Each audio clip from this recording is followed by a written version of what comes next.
बीते दिनों मुंबई में मुझे एक टैक्सी ड्राइवर मिले जो रेगुलरली स्टॉक मार्केट में निवेश करते हैं और खुद के लिए वो मल्टी बैगर भी चुनते हैं।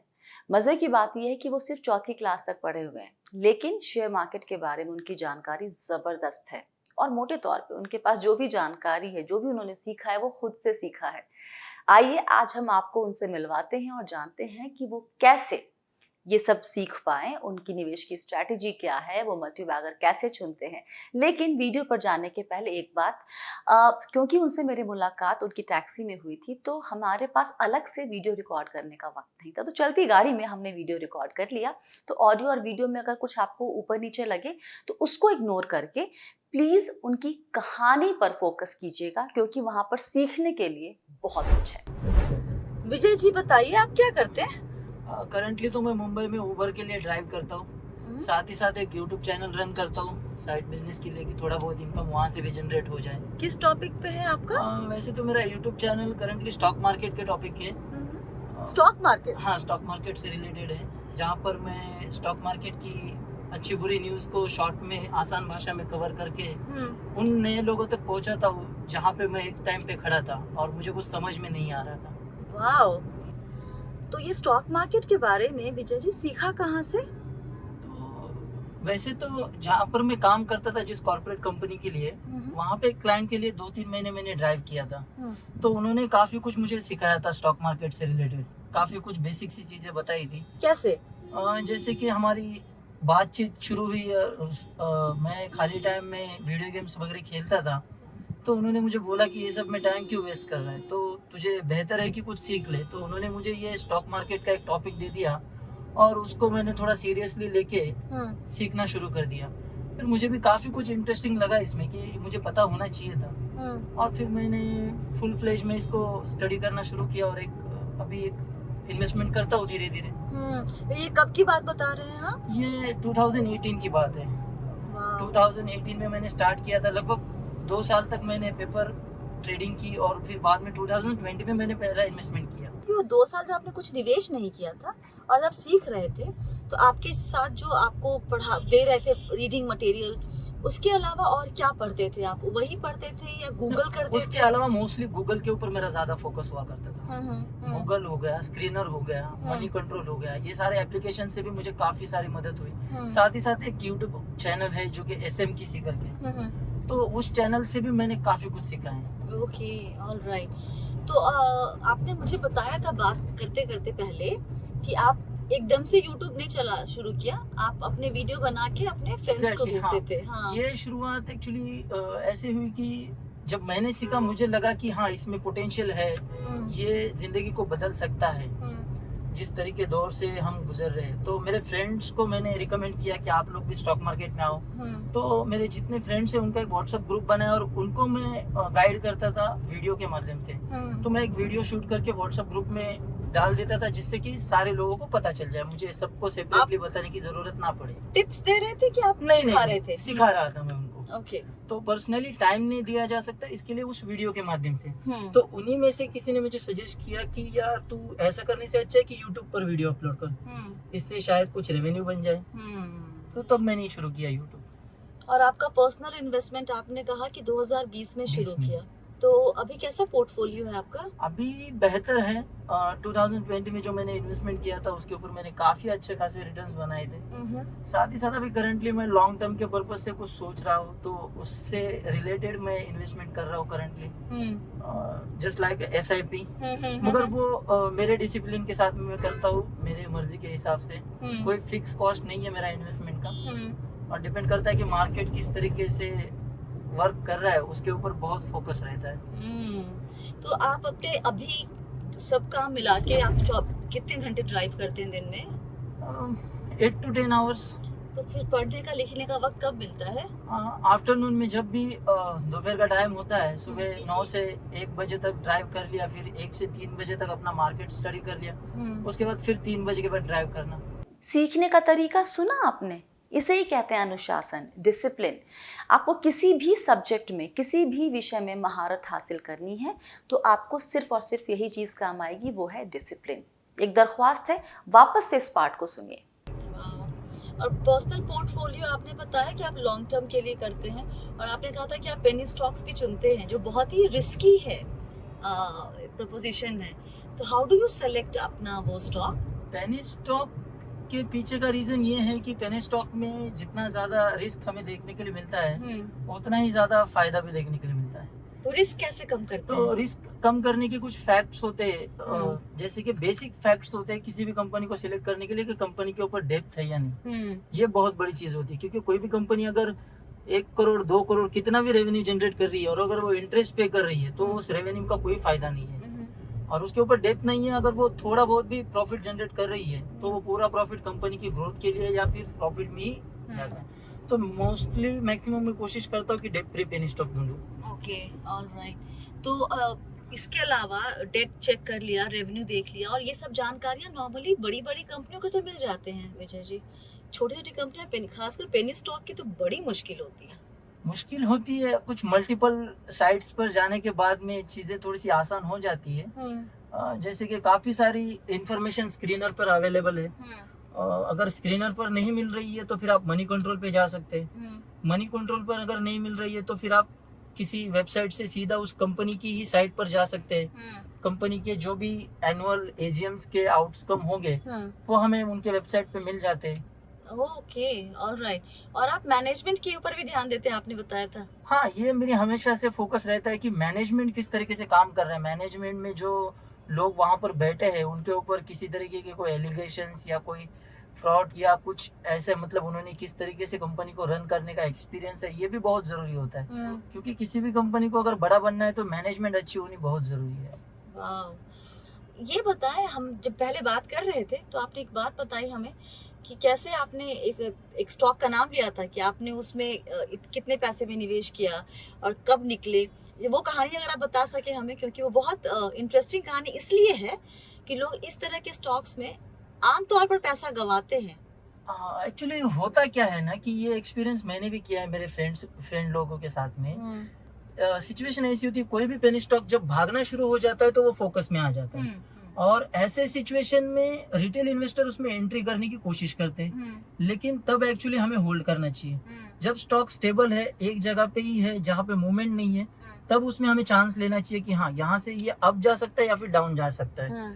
तो अगर हम उस टाइम पे उसमें एंट्री करते हैं और पेशेंस के साथ होल्ड करते हैं तो डेफिनेटली आपको एक अच्छे रिटर्न्स बनाकर दे सकता है वो। आप वो बताएंगे कहानी जो आपका खुद का एक्सपीरियंस? हुआ ऐसा था कि काफी टाइम से मैंने वो एक ग्लोबल कैपिटल मार्केट करके एक स्टॉक है, उसको फोकस में रखा था। तो 39 पैसे पे ट्रेड कर रहा था वो, ना तो ऊपर जा रहा था नीचे जा रहा था। फिर भी मैंने एक मिनिमम 1000 रुपए का इन्वेस्टमेंट उसमें करके रख दिया। उसमें मेरे को कम से कम 250 स्टॉक मिले थे 1000 रुपए के प्राइस में। तो 1-1.5 साल तक वो स्टॉक कहीं पे हिला नहीं, लेकिन मैंने भी उसको नहीं बेचने की सोच के रखी थी क्योंकि वो डेट फ्री था। प्रमोटर के पास भले ही 5% की होल्डिंग थी, लेकिन कंपनी कंसिस्टेंटली प्रॉफिट मेकिंग थी। और वही हुआ कि 1.5 साल बाद अचानक में बूम आ गया और वो स्टॉक 4 रुपए तक चला गया। मैंने सेल आउट कर दिया, फिर भी वो स्टॉक रुका नहीं, 30 रुपए तक चला गया। उसके बाद में स्प्लिट हुआ, अभी करंटली वापस 50 पैसे पे ट्रेड कर रहा है। अच्छा, ये बताइए, जब ये 4 पे आपने बेचा और जब 30 पे जाता है तो बड़ा अफसोस होता है, लेकिन अफसोस नहीं होता है क्योंकि मेरा माइंड सेट एकदम फिक्स है कि क्लियर है, क्योंकि मैंने पहले ही माइंड सेट करके रखता हूँ कि अगर किसी स्टॉक में मैं एंट्री कर रहा हूँ तो मैं इस टाइम पे बाहर निकलूंगा, तब तक मैं होल्ड करूंगा, चाहे वो स्टॉक नीचे जाए या ऊपर जाए। मल्टी बैगर पहुंचा 30 के पार, लेकिन टारगेट था कि 4 पर निकलना है तो 4 पर ही निकलना है। नो लालच, और यही होती एक अच्छे निवेशक की पहचान, जिसे अपना टारगेट पता होता है। और ये कॉन्फिडेंस तभी आता है जब आप खुद से रिसर्च करते हैं। प्रैक्टिकल और थ्योरीज में बहुत डिफरेंस होता है। आप चाहे थ्योरीज कितनी भी पढ़ लो, जैसे कि मैंने 2 साल स्टडी की लेकिन मैं समझ नहीं पाया। जब मैंने इन्वेस्टमेंट करना शुरू किया तो यूएसएल नाम के एक स्टॉक में मैंने निवेश किया। वो कंपनी निवेश के 1-1.5 महीने बाद डीलिस्ट हो गई। तो वो एक मेरा एक खराब एक्सपीरियंस था। तो लेकिन उससे मैंने सीखा कि वो डेट में डूबी हुई कंपनी थी, बैंक करप्सी की तरफ जा रही थी, फिर भी मैंने इन्वेस्टमेंट किया। और उससे मुझे ये सीख मिली कि डेट में जो कंपनी डूबी है उसमें निवेश करना कभी भी पैसा आपका जीरो कर सकता है। विजय जी, आप बता रहे थे कि क्यों रिटेल निवेशक को इन्वेस्ट करना जरूरी है, सभी को शेयर मार्केट में निवेश करना जरूरी है, अपनी राय दीजिए। बिल्कुल, मुझे ऐसा पर्सनल लेवल पे लगता है कि हर किसी को छोटा हो या बड़ा इन्वेस्टर हो, हर किसी को मार्केट में इन्वेस्टमेंट करना चाहिए, क्योंकि जो डीआईएस और एफआईआईएस की एक्टिविटी से इम्पैक्ट आता है मार्केट पे, वो कहीं ना कहीं पे कम हो जाएगा। क्योंकि हमारे जो रिटेल इन्वेस्टर है, अकाउंट्स तो काफी सारे खुले पेंडेमिक में, लेकिन वो एक्टिव नहीं है, उनको या शायद पता नहीं है, एक्सपीरियंस नहीं है, जो भी रीजंस है। लेकिन अगर जब वो लोग एक्टिव हो जाएंगे तो डायरेक्टली इसका इम्पैक्ट मार्केट के ऊपर आएगा, और जब भी किसी स्टॉक में से एफआईआईएस या डीआईएस एग्जिट करेंगे तो वो स्टॉक कोलैप्स नहीं होगा। ऑलराइट, आप इतना कुछ जानते हैं बाजार के बारे में। आप जिस भाषा में बात कर रहे हैं, ये भाषा अमूमन टीवी पे यूज हो जाती है। तो I am first thing, I am really super proud of you, आपके इस नॉलेज के लिए, आपके इस मेहनत के लिए, आपकी सोच के लिए। ये बताएं, आप ये YouTube चैनल शुरू किया है, आप इन्वेस्ट भी कर रहे हैं, अल्टीमेट गोल क्या है? आपने कोई फाइनेंशियल गोल बनाया हुआ है अपने लिए? वैसे तो मेरा पर्सनल कोई फाइनेंशियल गोल है नहीं, मैंने सोचा नहीं है उसके लिए। YouTube चैनल शुरू करने का मेरे पीछे मकसद ये था कि जो शुरुआती दौर में मुझे प्रॉब्लम फेस करनी पड़ी इन्वेस्टमेंट को लेके, या मुझे चीजें देर से पता चली, तो ऐसा नए इन्वेस्टरों के साथ ना हो, उनको चीजें अच्छे से समझ आ जाए, आसान भाषा में एक समझ आ जाए। कोई भी कॉर्पोरेट एक्शन अगर निकल कर आ जाती है तो उसका एक 2-3 मिनट का वीडियो जो जैसे कि उनको समझ में आ जाए, ऐसी भाषा में बनाकर यूट्यूब पर अपलोड कर देना, बस यही एक गोल है। Main point of view YouTube channel चलाने का ये है। और बाकी फाइनेंशियल गोल क्या चाहते हैं? जितना इन्वेस्टमेंट कर रहे हैं उससे कितना जोड़ना चाहते हैं? कब तक रिटायर होना चाहते हैं? वैसे तो मैंने पर्सनल लेवल पे सोच के रखा है कि आने वाले 8-10 सालों बाद नौकरी करने की या ड्राइव करने की जरूरत ना पड़े, बेसिक सी चीजें जो जरूरत होती है जीने के लिए वो पूरी हो जाए, अभी बस बाकी कुछ नहीं। उसी हिसाब से अभी लॉन्ग टर्म इन्वेस्टमेंट का प्लान किया है, धीरे धीरे कर रहे हैं। आई होप कि हो जाएगा सारी चीजें। ओके, किसी आप जो हमारा ये वीडियो देख रहे हैं उनको, और जो निवेश नहीं करते हैं, उनके लिए कोई सलाह देना चाहेंगे? मेरी तो पर्सनल राय यही है कि हर एक को ये सीखना चाहिए। निवेश तो हर किसी को करना चाहिए, लेकिन बिना सीखे नहीं, सीख लेना चाहिए, समय देना चाहिए, क्योंकि समय किसी के पास होता नहीं, निकालना पड़ता है इन सब चीजों के लिए। तो आप समय निकालिए, बहुत ही इम्पोर्टेंट पार्ट है ये लाइफ का, क्योंकि नौकरी तो हम हमेशा ही पूरी जिंदगी भर करते ही रहते हैं किसी ना किसी सेक्टर में, लेकिन इन्वेस्टमेंट के तौर पर अगर हम जाते हैं तो सीधा बैंक की तरफ या फिर प्रॉपर्टी इन्वेस्टमेंट की तरफ, इस तरीके के इन्वेस्टमेंट की तरफ ज्यादा फोकस होता है। और बड़े बुजुर्ग भी यही कहते हैं कि सेफ निवेश होना चाहिए, लेकिन स्टॉक मार्केट भी सेफ ही है अगर सही स्टडी और सही इंफॉर्मेशन के साथ में अगर आप चले तो। अभी आपका कुल निवेश, अगर आप कंफर्टेबल है शेयर करने में, आप हर महीने के बेसिस पे करते हैं या फिर आप कैसे ये कॉल लेते हैं कितना निवेश करना है? डिपेंड करता है कि मेरी इस महीने में कितनी कमाई हुई है। एंड ऑफ द मंथ जब मैं कैलकुलेट करता हूँ कि हाँ मैंने इस महीने में इतने कमाए हैं और इतने मेरे एक्स्ट्रा बच रहे, तो इस हिसाब से मैं इन्वेस्टमेंट करता हूँ। कभी 2000, 3000, 4000, डिपेंड करता है कि महीने में किस तरीके का बिजनेस हुआ है मेरा। लेकिन हर महीने निवेश करते जरूर यस, ये तो कंफर्म है कि वो अमाउंट चाहे नीचे ऊपर हो जाए, लेकिन हर महीने एक पर्टिकुलर सर्टेन अमाउंट का मैं स्टॉक खरीदता हूँ। और वो जरूरी है, क्योंकि जब आप कोई गोल रखते हैं अपने सामने, तो आपको उसको पूरा करने के लिए थोड़ा बहुत पंक्चुअल होना पड़ता है। आपने ये बात, एक सवाल जो शुरुआत में मुझे पूछनी थी, हमारे जहन से निकल गई विजय जी, कि आपने कहा था कि आप बहुत ज्यादा पढ़े लिखे नहीं हैं, राइट? हाँ, ये मतलब 4th स्टैंडर्ड तक पढ़ा हूँ मैं। 1999 में मैंने मिस आउट कर दिया था, और फिर उसके बाद मैंने चीजें सीखनी शुरू कर दी जब पता चला कि जरूरी है। कब पता चला कि जरूरी है?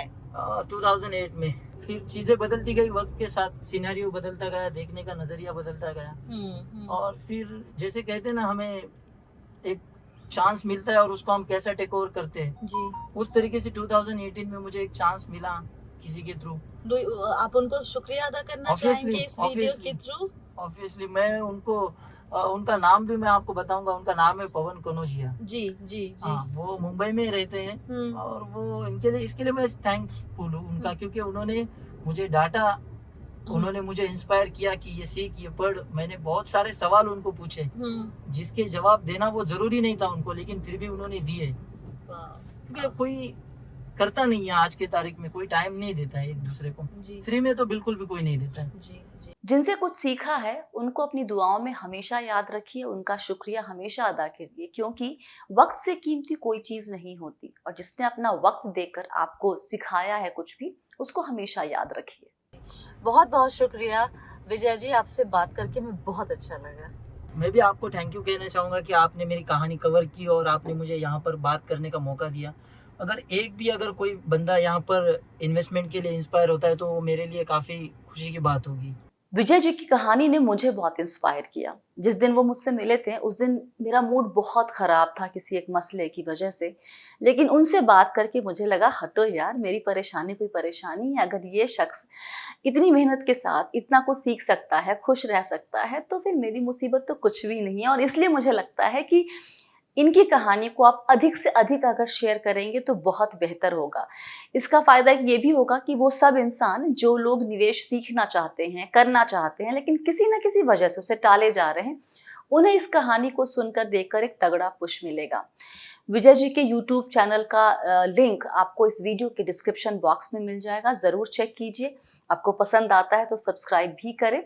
और बस फिलहाल के लिए इतना ही। हाँ जी, एक बात और, कमेंट ज़रूर कीजिएगा कि आपको ये वीडियो कैसा लगा, और साथ ही अगर आप बी वेल्दी सब्सक्राइब करेंगे तो मुझे बड़ा अच्छा लगेगा। अपना वक्त देने के लिए बहुत बहुत शुक्रिया। याद रखिए, आप हैं मेरे यानी स्वाति के साथ, और हम सब हैं बहुत ही सावधानी और समझदारी के साथ अमीर बनने के सफ़र पर। आप सभी को बहुत सारा प्यार और दुलार। Stay blessed, healthy and be wealthy.